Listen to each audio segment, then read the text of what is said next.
स्वागत है दोस्तों आप सभी का अपने यूट्यूब चैनल में। दोस्तों आज की इस वीडियो में दोस्तों हम लोग देखने वाले हैं जेक झारखंड विधि परिषद एनुअल सेकेंडरी एग्जामिनेशन 2023। ठीक है, आज की इस वीडियो में दोस्तों हम लोग जो मैट्रिक बोर्ड परीक्षा 2023 होने वाला, ठीक है, जेक बोर्ड के द्वारा कब होने वाला है दोस्तों, तो 27 मार्च को, ठीक है, साइंस के यानी कि विज्ञान का एग्जाम होने वाला है दोस्तों।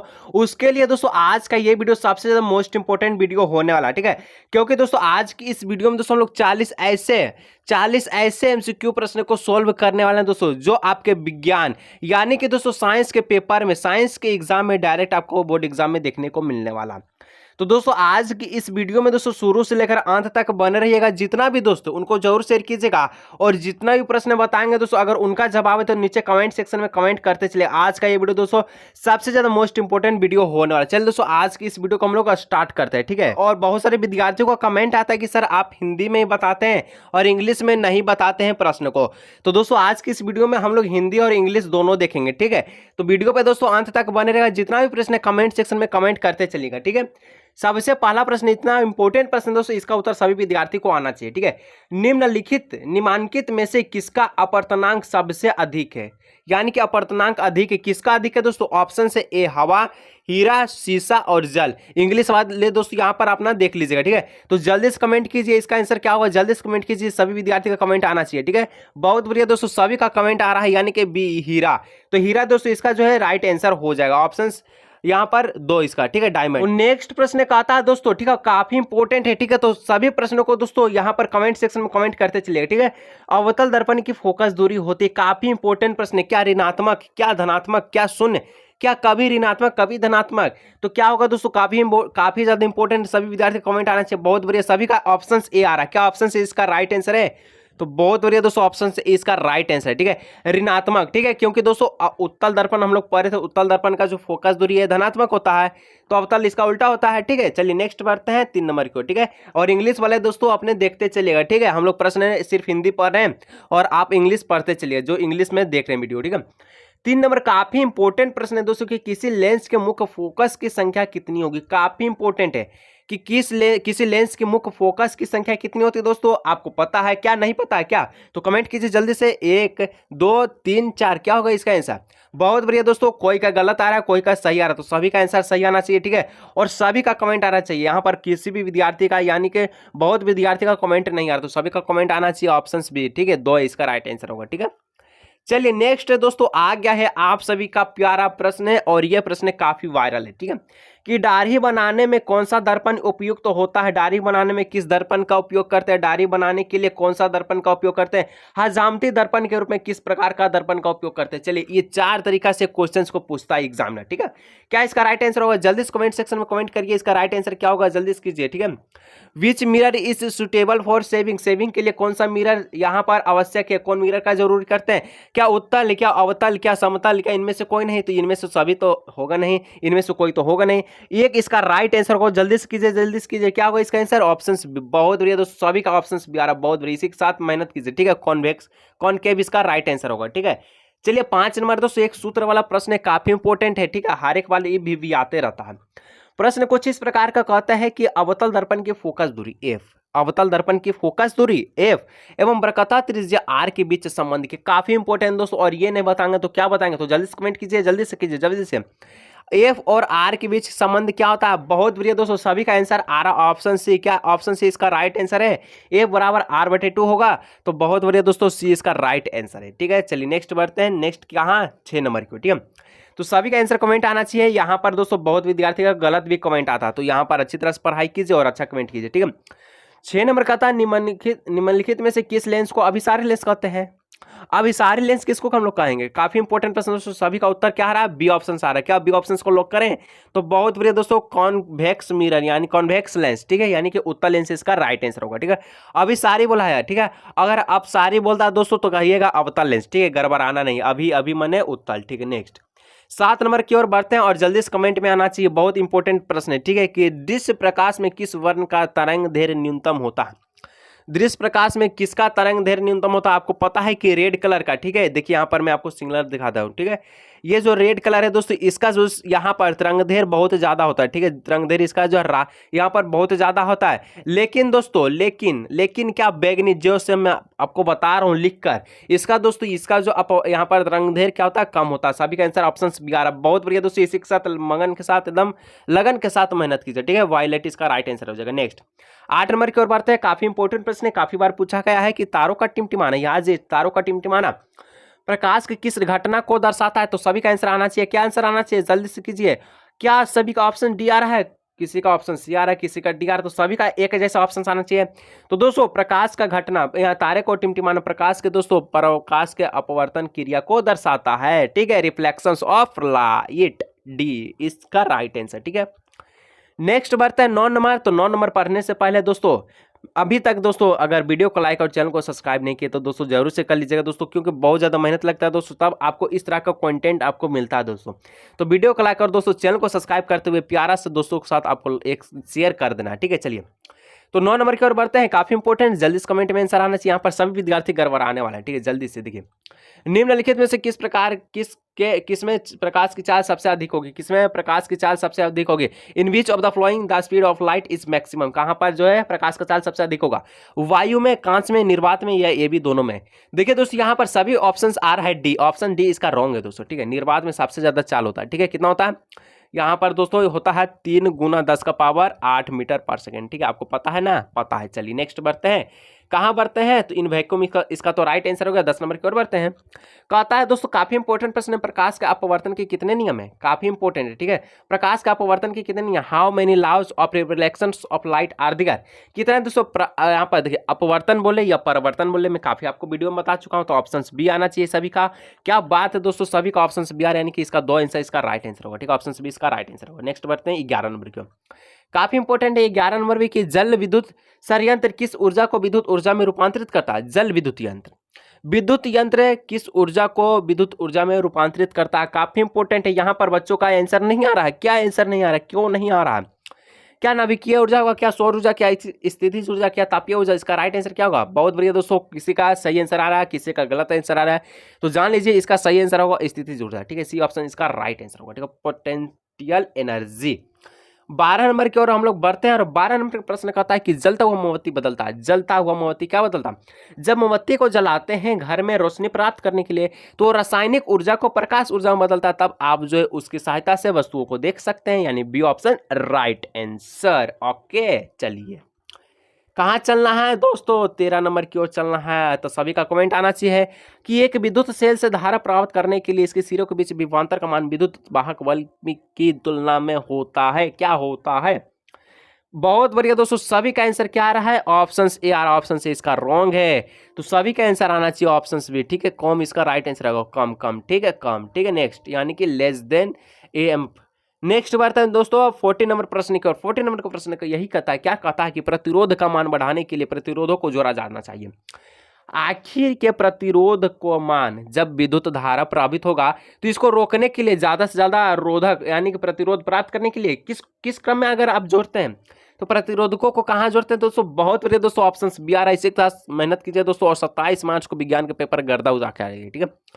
देखिए दोस्तों, इसका थोड़ा सा सूत्र बता दे ताकि आपको आगे चल के कोई दिक्कत ना हो, ठीक है। R बराबर होता है दोस्तों R1 + R2 + R3, ठीक है। ये आपका श्रेणी क्रम का सूत्र होता है, ठीक है, समतुल्य सूत्र। नेक्स्ट बढ़ते हैं इन सीरीज, इसका राइट आंसर होगा ऑप्शन यहाँ बी, ठीक है। 15 नंबर बढ़ते हैं, और आंसर सभी का आना चाहिए। कहाँ आना चाहिए? कमेंट सेक्शन में आना चाहिए। जल्दी से, जैसे ही प्रश्न पढ़े हैं दोस्तों उसी प्रकार से आना चाहिए, ठीक है। यहाँ पर आप सभी रोक देते हैं, तो रुकना नहीं है, जल्दी से आंसर आना चाहिए, ठीक है। विद्युत चुम्बक बनाने के लिए प्रायः जिस क्षर का उपयोग करते हैं, विद्युत चुम्बक बनाने के लिए जिस क्षर का उपयोग करते हैं वह क्षर होता है, कैसा क्षर होता है? तांबा होता है, नरम लोहा होता है, इस्पात होता है, या इनमें से कोई नहीं होता। दोस्तों देखिए, जब भी विद्युत चमक बनाएंगे तो ये जो क्षार आएगा ये नरम लोहा होगा, ठीक है। सॉफ्ट आयरन होगा, सॉफ्ट आयरन होगा, ठीक है। सॉफ्ट आयरन, ऑप्शन बी इसका राइट आंसर, ठीक है। सभी का आंसर आ रहा है, बहुत बढ़िया, ठीक है। ऑप्शन यहाँ पर हम लोग देखते हैं प्रश्न संख्या 16 नंबर।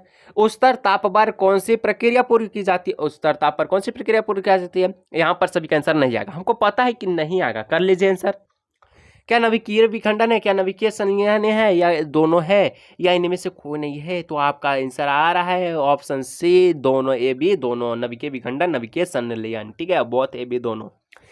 प्रश्न संख्या 17 नंबर की ओर बढ़ते हैं कि सौर ऊर्जा को सीधे विद्युत में बदलने वाली युक्ति को क्या कहते हैं? सौर ऊर्जा को, सौर को सीधे विद्युत में बदलता है दोस्तों, तो सौर सेल कहेंगे। नाम से ही पता लगाइए ना, सौर ऊर्जा को विद्युत ऊर्जा में बदलने वाली युक्ति को हम लोग सौर सेल कहते हैं। ऑप्शन बी इसका राइट आंसर होगा, ऑप्शन बी। क्या बहुत बढ़िया दोस्तों, इसी तरह से मेहनत कीजिए, ठीक है। नेक्स्ट बढ़ता है 18 नंबर प्रश्न कहता है, क्या कहता है, ध्यान से सुन लीजिएगा, ठीक है, कि पवन विद्युत जनयंत्र में पानी की चाल कम से कम कितनी होनी चाहिए? देखिए दोस्तों, कम से कम कितनी होना चाहिए, आपको पता है क्या होना चाहिए, क्या होना चाहिए? देखिए दोस्तों, अगर कहीं भी 15 किलोमीटर पर आवर, ठीक है, लिखा हुआ दिखे तो उसी ऑप्शन को टिक कीजिएगा, ठीक है। कम से कम 15 किलोमीटर होता है। यहाँ पर कहीं दिख रहा है 15 किलोमीटर तो नहीं दिख रहा कोई। देखिए बच्चे का कमेंट आया सर 1.5 किलोमीटर, 1.5 नहीं बोले, 15 किलोमीटर बोले, ठीक है। तो इस तरह से दोस्तों इसका जो है ऑप्शन से, ऑप्शन बी, ऑप्शन सी, तीनों का तीनों रॉन्ग है, ठीक है। यानी कि ऑप्शन डी इसका राइट आंसर हो, ठीक है, 15 किलोमीटर पर आवर होना चाहिए। नेक्स्ट बढ़ते हैं 19 नंबर की, ठीक है। तो आंसर सभी का रुक गया, क्यों रुक गया? तो आंसर आना चाहिए, कहाँ आना चाहिए? कमेंट सेक्शन में आना चाहिए। 19 नंबर का प्रश्न कहता है कि सेल का विद्युत वाहक बल है, सेल का विद्युत वाहक बल क्या है? क्या है? ऑप्शंस क्या होगा इसका? ए बी सी डी, क्या होगा? ए बी सी डी क्या होगा? क्या होगा? तो ऑप्शंस बी होगा, ठीक है। सेल द्वारा इकाई आवेश पर किया गया कार्य सेल का विद्युत वाहक बल कहलाता। बल किसको कहते हैं? सेल द्वारा इकाई आवेश पर किया गया कार्य विद्युत बल कहलाता, विद्युत वाहक बल कहलाता। ऑप्शन बी इसका राइट आंसर होगा, ठीक है। The work done by cell on it unit charge, ठीक है। नेक्स्ट दोस्तों प्रश्न संख्या 20 में पढ़ते हैं दोस्तों। और अभी तक दोस्तों अपने गुरु जी के चैनल को सब्सक्राइब नहीं किया दोस्तों, चैनल को सब्सक्राइब करने के साथ साथ दोस्तों एक वीडियो को लाइक कम से कम कर लीजिएगा दोस्तों, ठीक है। इतना मेहनत करने के लिए दोस्तों एक वीडियो को लाइक कम से कम कर लीजिएगा, ठीक है।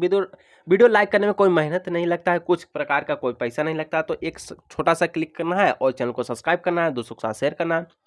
20 नंबर का है, घरेलू परिपथ में मुख्य रूप से किसकी आपूर्ति होती है? किसका आपूर्ति होती है? किसका पूर्ति नहीं हो पाता है? तो दोस्तों आपको पता है किसका पूर्ति नहीं हो पाता है? परिवर्तित धारा का, ठीक है, परिवर्तित धारा का। ऑप्शन ए सभी का आंसर आना चाहिए। देखिए यहाँ पर रुक गया है, आंसर रुकना नहीं चाहिए दोस्तों, ऑप्शन ए इसका राइट आंसर होगा, ठीक है। चलिए 21 नंबर की ओर बढ़ते हैं। नेक्स्ट प्रश्न 21 नंबर की ओर, सभी का आंसर कहाँ से कमेंट सेक्शन में आना चाहिए कि वर्ण विक्षेपण संभव है, कहाँ संभव है? वर्ण विक्षेपण कहाँ संभव है? प्रकाश का चार्ज सबसे अधिक कहाँ होता है? मैंने आपको बताया था, जल्दी से कमेंट कीजिए। क्या बात है, ऑप्शन बी आ रहा कमेंट, यानी कि निर्वात इसका राइट आंसर, ठीक है। इन वैक्यूम इसका राइट आंसर। वर्ण विक्षेपण दोस्तों संभव है वैक्यूम में, यानी कि निर्वात में, ठीक है। 22 नंबर पढ़ते हैं कि वायु में रखा एक कांच का प्रिज्म आपतित किरण को मोड़ देता, कहाँ मोड़ देता? वायु में रखा एक कांच का प्रिज्म है दोस्तों, ये आपतित किरण को मोड़ देता, कहाँ मोड़ता है? ऊपर नीचे, आधार से दूर या आधार की ओर, कहाँ मोड़ देता है? कहाँ मोड़ता है? अपवार्ड या डाउनवर्ड या ऑलवेज फ्रॉम द बेस, कहाँ मोड़ता है दोस्तों? इसका राइट आंसर क्या होगा? टुवर्ड्स द बेस, कहाँ होगा? तो सभी का आंसर आना चाहिए, जानते हैं दोस्तों कहाँ आना चाहिए? आधार से दूर, ठीक है। जब भी वायु में एक कांच का प्रिज्म आपतित किरण की ओर मुड़ता है तो आधार से दूर चला जाता है। ओके नेक्स्ट 23 नंबर की ओर, 23 नंबर देख लीजिए, थोड़ा सा ध्यान लगा लीजिए और आंसर का कमेंट सेक्शन में पिन कर लीजिए, ठीक है। 2ZN प्लस और 2, और ये दोस्तों एरो का निशान देखिए, और ये एकजुट हो गया। ये एकजुट करने का मतलब है 2ZN प्लस, यहाँ प्लस हटा के और 2 कर लिया। क्या ऑक्सीजन जिसमें जुड़ता है उसको हम लोग क्या कहते हैं? ऑक्सीजन की वृद्धि होना, ऑक्सीजन की वृद्धि होने क्या कहलाता है? बहुत बढ़िया दोस्तों, इसी के साथ मेहनत कीजिए ताकि मेरा भी जो है दोस्तों आप सभी को पढ़ाने में मन लगे, ठीक है। उपचयन दोस्तों इसका राइट आंसर होगा, ठीक है। उपचयन इसका राइट आंसर होगा, ठीक है। ऑक्सीडेशन। नेक्स्ट हम लोग बढ़ते हैं 24 नंबर को। खाने वाला सोडा का रासायनिक सूत्र का नाम क्या? बहुत इंपॉर्टेंट है दोस्तों, और इसको नहीं पता तो क्या पता? क्या खाने वाला सोडा आप खाए हैं? बोलिएगा सर खाए नहीं, गुपचुप खाते हैं तो उसमें तो खाने वाला सोडा मिला ही रहता है, तभी तो वो फूलता है सर। तो खाने वाला सोडा का रासायनिक सूत्र जानते हैं दोस्तों क्या होता है? नहीं जानते हैं तो जान लीजिए, NaHCO3। तो बहुत बढ़िया, कोई विद्यार्थी का कमेंट आ रहा है सही और किसी का आ रहा है गलत, तो सभी का आना चाहिए ऑप्शन से इसका राइट आंसर NaHCO3, ठीक है। प्रश्न संख्या 26 की ओर बढ़ते हैं। कहता है प्रश्न कि कमरे के ताप पर द्रव अवस्था में रहने वाली धातु को क्या कहते हैं? कमरे की ताप पर रहने वाली, द्रव अवस्था में रहने वाली धातु को क्या कहते हैं? जहां पर भी धातु, थोड़ा सा सॉन्ग बना देते हैं ताकि आपको मजा आए, ठीक है। जहां पर भी धातु की बात है दोस्तों, ये कमरे के ताप पर पारा रहता, पारा जिसका गर्म हो जाता, पारा कहते ना कि सर मेरा पारा गर्म हो गया है। चलिए ये धातु होता है, और अधातु की बात है कमरे के ताप पर तो ब्रोमीन, ठीक है। ब्रोमीन इसका राइट आंसर हो जाएगा, ठीक है, ब्रोमीन। तो चलिए दोस्तों यहाँ पर बी ऑप्शन इस तरह से राइट आंसर धातु। और ब्रोमीन परमाणु संख्या पर कितने नंबर पे आते हैं? कमेंट सेक्शन में सभी का आंसर आना चाहिए। अब ये वाला नहीं आएगा तो क्या होगा? क्या परमाणु संख्या में ब्रोमीन का नंबर नहीं जानते कि कितने संख्या पे आता है? कमेंट कीजिए, ठीक है। मरकरी इसका राइट आंसर होगा। चलिए नेक्स्ट दोस्तों 26 नंबर प्रश्न है कि आवास आने के शून्य समूह का तत्व है। आपको पता है आवर्त के शून्य समूह का तत्व कौन है? नहीं जानते। हाइड्रोजन के बाद क्या आता है? बोलेगा सर ये क्या बताते हैं सर, हाइड्रोजन के बाद तो हीलियम आएगा।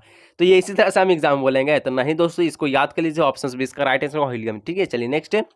तो देखिए दोस्तों, ऑप्शंस अगर अच्छी तरह से पढ़ लेते हैं तो कोई दिक्कत नहीं होगा और आंसर आना चाहिए। कहाँ आना चाहिए? कमेंट सेक्शन में आना चाहिए। चलिए, सोडियम कार्बोनेट के जलीय विलयन में मेथिल ऑरेंज का विलयन मिलाने पर विलयन का रंग परिवर्तित होकर निम्नलिखित में से कैसा हो जाता है? कैसा हो जाता है दोस्तों?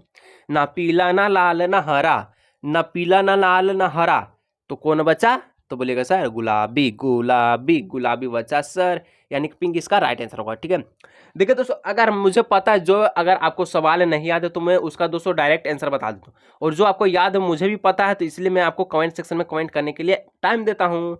28 नंबर का आता है, ग्लोबल वार्मिंग के लिए उत्तरदायी गैस कौन सी है? और ये तो आप सभी को आता ही होगा। तो आता है तो कहाँ देना है? कमेंट सेक्शन में आंसर देना है। ग्लोबल वार्मिंग के लिए उत्तरदायी गैस निम्नलिखित में से कौन सी है? कौन सी है? कौन सी है? तो बोलिएगा सर CO2 है, जो कि मेरे द्वारा छोड़े गए गैस पेड़ पौधे ग्रहण करते हैं और ये रोज की प्रक्रिया में जारी रहता है सर। एक भी सेकेंड मिस हुआ तो सर हम लोग तो चले जाएंगे। चलिए नेक्स्ट दोस्तों, यहाँ पर इसी तरह का मैं बोल रहा था। ठीक है, दिक्कत मत लीजिएगा। 29 नंबर की गंधक की परमाणु संख्या क्या होती है? एक बात है, देखिए गंधक, गंधक का दोस्तों हम लोग सल्फर कहते हैं। ठीक है, सल्फर कहते हैं गंधक को हम लोग इंग्लिश में। इंग्लिश का है या इसका हिंदी में निकाले, सल्फर कहते हैं। ठीक है, तो गंधक की परमाणु संख्या, गंधक दोस्तों कितना नंबर पे आता है? 16 नंबर पे आता है। ठीक है, 16, यानी कि डी ऑप्शन का right answer, option D right answer. क्या दोस्तों अभी तक लाइक किए हैं? तो अधिकतर बच्चों का कमेंट आएगा सर नहीं किए हैं ना। कहाँ करेंगे सर हम लाइक, आपको थोड़ी ना करेंगे, दूसरा वीडियो को लाइक करते हैं हम लोग। तो दोस्तों देखिए, वीडियो को अगर देखते हैं और अच्छी तरह से यहाँ पर शिक्षा प्राप्त करते हैं तो दोस्तों वीडियो को लाइक और चैनल को सब्सक्राइब जरूर से कीजिएगा। ठीक है, इतना ही छोटा सा काम होता है दोस्तों, इतना करने में दोस्तों आपको कोई चीज लगता नहीं। ठीक है, प्रश्न संख्या 30 पे जाते हैं। चलिए फोकस कीजिए प्रश्न की ओर। अम्ल का जलीय विलयन विद्युत का संलयन करता है, क्योंकि अम्ल जल में, क्या अम्ल जल में है? अम्ल जल में घुलकर क्या देता है? S+ आयन देता है। S+ आयन देता है। तो क्या ये आयनित हुआ कि नहीं? तो ऑप्शंस कौन होगा? जल्दी से कमेंट कीजिए, जल्दी से कमेंट कीजिए। क्या ऑप्शंस इसका? बोलेगा सर ये तो गड़बड़ा गया सर, क्या हो गया? क्या हो गया सर? यहाँ तो बी दे दिया, तो पहले में ए है। ठीक है दोस्तों, यहाँ पर यानी कि ऑप्शन से होगा आयनित होगा। ठीक है, आयनित होगा। ठीक है, देखिए इंग्लिश वाला, ठीक है, तो इंग्लिश वाला जो देख रहा होगा ये तो बहुत बढ़िया से कर लो सर, ऑप्शन इसका राइट आंसर होगा। ठीक है, चलिए 31 नंबर का था दोस्तों, अधिकतर धातुओं के ऑक्साइड होते हैं। देखिए अब धातुओं के ऑक्साइड बोला, धातुओं के ऑक्साइड जानते हैं क्या होता है? क्षारीय होता है। ठीक है, क्षारीय। अम्लीय क्या होगा? जल्दी से कमेंट कीजिए, जल्दी से कमेंट कीजिए। ठीक है, मैं थोड़ा सा वेट कर लेता हूँ। अधिकतर अधातु को, ठीक है, यहाँ पर अधिकतर अधातु के ऑक्साइड क्या होते हैं? देखिए मैं आंसर पहले बोल दिया, सर बोलिएगा सर आप तो आंसर पहले बोल दे, अम्लीय हो जाएगा। नेक्स्ट बढ़ता है दोस्तों 32 नंबर की ओर, कि सोने में निम्नलिखित में से कौन सी धातु मिलाकर मिश्र धातु तैयार की जाता है? आज ही जल्दी बोलिए। 24 कैरेट का गोल्ड सोना कभी नहीं होता दोस्तों। ठीक है, 24 कैरेट का गोल्ड सोना होगा ना, ये गल जाएगा, गल जाएगा जी हाँ। और इसको कठिल बनाने के लिए, इस धातु को ठोस बनाने के लिए, सोना को ठोस बनाने के लिए इसमें क्या मिलाया जाता है? कमेंट सेक्शन में कमेंट कीजिए। क्या पोटेशियम? नहीं जी, पोटेशियम नहीं, ना जिंक, ना आयरन, तो बच गया कॉपर। ऑप्शन ए इसका राइट आंसर। ठीक है, चलिए 33 नंबर की ओर दोस्तों हम लोग बढ़ते हैं। प्रश्न संख्या कहता है NaCl और प्लस AgNO3, और यहाँ पर एरो का निशान देखिए, AgCl और NaNO3 निम्नलिखित में से किस प्रकार की अभिक्रिया है? तो आपको बताना है कौन सी अभिक्रिया है। तो आपको यहाँ पर एक चीज ध्यान रखिए, क्या है? NaNO3 के साथ अभिक्रिया कर लिए, देखिए, और यहाँ पर AgCl के साथ अभिक्रिया कर लिया, यानी कि दोनों तरफ से अदला बदले वो रखे। तू एक दे, तुम्हें एक तुझे दूंगा, तुम मुझे खून दे, तुम्हें तुझे आजादी दूंगा, तुम मुझे खून दे, मैं तुझे आजादी दूंगा। तो समझ लीजिए कि दोनों तरह से लेन देन होता है, तो ये द्विविस्थापन हो गया। होता ना कहानी में एक चट उमारा तो एक चट उमारता है, तो इस तरह से दोस्तों। ठीक है, पड़ोसी में देखिएगा कि एक बात तू बोला तो एक बात उधर से वो बोलता है, होता है कि नहीं होता है। चलिए अब सिलिकॉन है, सिलिकॉन क्या है दोस्तों आपको बताना है, सिलिकॉन क्या है। देखिए सिलिकॉन दोस्तों ये क्या है, तो कमेंट सेक्शन में एक धातु है, एक धातु है या एक उपधातु है। तो सिलिकॉन दोस्तों ये पता है आपको क्या होता है, एक उपधातु है। ठीक है, ऑप्शन सी इसका राइट आंसर होगा। ठीक है, सिलिकॉन एक उपधातु है। ठीक है, 35 नंबर की ओर बढ़ता है। 35 नंबर का प्रश्न कहता है वे तत्व जिनके बाहरी सेल पूर्ण भरे होते हैं कहलाते हैं। आपको पता है बाहरी सेल पूर्ण भरे किसके होते हैं? तो किसके किसके बाहरी सेल पूर्ण भरे होते हैं दोस्तों? यहाँ पर अगर नियॉन ले लेते हैं, ध्यान से सुनिएगा, ठीक है, गड़बड़ाना नहीं है, वीडियो को ध्यान से देखिए दोस्तों, कोई दिक्कत नहीं हो। नियॉन का परमाणु संख्या कितना होता है? नियोन का परमाणु संख्या 10 होता है और इलेक्ट्रॉनिक विन्यास कितना हो जाएगा 2 और 8 हो जाएगा। यानी कि प्रथम कक्ष को हम लोग के कहते हैं, द्वितीय कक्ष को हम लोग एल कहते हैं। तो के में दोस्तों 2 ये इलेक्ट्रॉन रहता है और बाकी एल एम और एन में दोस्तों 8 इलेक्ट्रॉन रहता है। लेकिन दोस्तों इसका 2 पूर्ण है, इसका जो है बाहरी सेल पूर्ण भरा हुआ, यानी कि जो लास्ट में 8 है, एल में दोस्तों 8 है, तो ये दोस्तों कौन सी ये सेल भरे है, तो ये क्या कहलाते हैं दोस्तों, आपको पता है? नहीं पता है, उत्क्रिय गैस कहलाते हैं। ठीक है, उत्क्रिय गैस कहलाते हैं। ठीक है, नेक्स्ट बढ़ते हैं दोस्तों 36 नंबर की। खरिया का रासायनिक सूत्र क्या होता है? देखो एक शब्द आया खरिया, खरिया को हम लोग दोस्तों चूना पत्थर भी कहते हैं। तो चूना पत्थर का रासायनिक सूत्र क्या होता है? कमेंट सेक्शन में कमेंट कीजिए।